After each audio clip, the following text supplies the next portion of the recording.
É isso aí, ó. Desse jeito aí, ó. Vai aqui, ó. Tá a plaquinha prontinha. Aí o que você faz pra duplicar? Na hora de imprimir, você vai aqui imprimir. Aí já vai aparecer isso aqui, ó.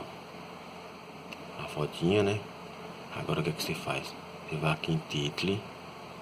É título que chama, né? Clicou. Aí aqui você vai, ó. Você controla aqui. Nesse caso aqui, ó, você controla isso aqui, ó. X e Y. X, quem é X, ó. Você vai aumentar mais um. Você vai ver, ó. Aumenta lá do lado, tá vendo? Aí eu quero aumentar mais. 3, 4. Vou botar 5 aqui pra ver. 5. Aí, ó. Deu corretinho aqui, ó. Certinho. Agora eu quero colocar pra baixo. O que eu faço?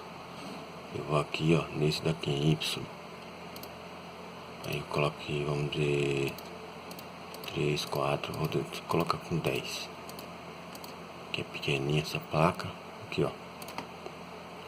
Tá vendo? Aí pronto, só imprimir. Ajeita a mão. Ah, tem outro detalhe também. Quando você for cortar ela, como que você vai cortar? Que tá tudo misturado. O que você vai? Você vai lá no mesmo canto. Aí você aumenta aqui, ó. Distância. Eu costumo colocar 2. Só pra dar o corte com a tesoura, né? Aí, ó. Aqui, ó. Pode ver que ficou. Aqui não aparece, mas ele vai ficar aqui do lado. Aí se caso não aparece, aí você vai ter que diminuir o tanto de placa aqui. Vamos dizer, botar 4. Ó. Mas mesmo assim, pode botar 5 aqui, não tem problema não. Ou bota 4 mesmo, ó. É isso aí, ó. Agora é só tacar pau, imprimir.